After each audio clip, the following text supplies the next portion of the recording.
Hello everyone, আমি মুনমুন আরও একটা দিন শুরু করলাম।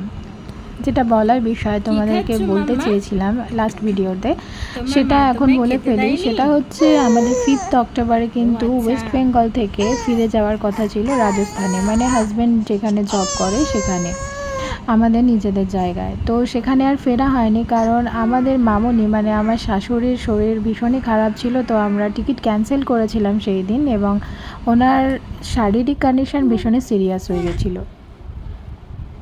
তো আলটিমেটলি উনি এখন আমাদের মাঝে আর নেই। আমরা এখনও ওয়েস্ট বেঙ্গল থেকে ফিরিনি। তো যাই হোক, ওনার ডেথ সার্টিফিকেট কালেক্ট করে যত তাড়াতাড়ি সম্ভব আমরা আমাদের নিজেদের স্থানে ফেরার চেষ্টা করব। এখানে দেখতে পাচ্ছ মাম্মামকে একটা একটা করে বেদানার দানা আমি রস চিপে চিপে মুখে দেওয়ার চেষ্টা করছি, এবং ও খাচ্ছে, বেশ এনজয়ও করছে জিনিসটাকে। এটা 6 মান্থ হওয়ার 5 দিন আগে নেওয়া।